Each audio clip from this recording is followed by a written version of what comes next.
4-5 জনা মিলে থাকবেন না, আর কোনো রকম হিংসাত্মক ঘটনা ঘটাবেন না, তাহলে পুলিশ প্রশাসন জগদ্দল থানা সঙ্গে সঙ্গে তার অ্যাকশন নেবে।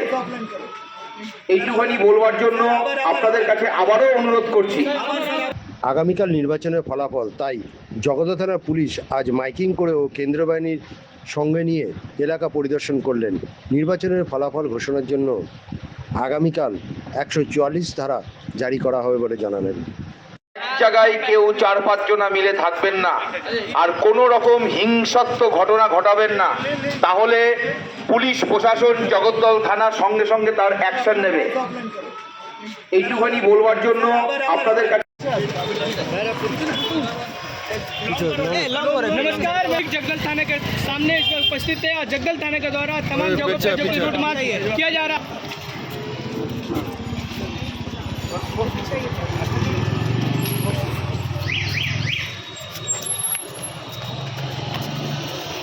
আমরা কিছু দেখতে পাচ্ছি না তোমাদের লাইভে ফ্ল্যাশ হয়ে যাচ্ছে।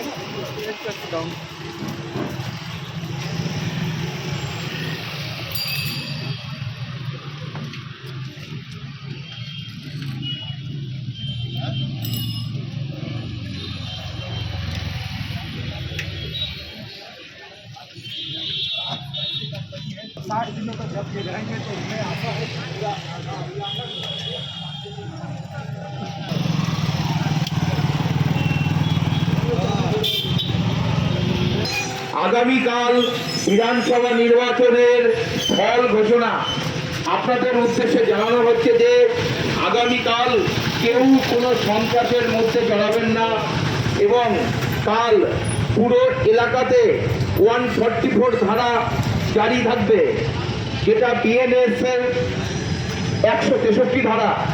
কোনো জায়গায় এককভাবে কেউ জমায়েত হবেন না। এতে যদি কোনো রকম কোনো কিছু হিংসার খবর যদি কোনো কিছু হয়, সঙ্গে সঙ্গে জগদ্দল থানার পুলিশ অ্যাকশন নিতে বাধ্য হবে।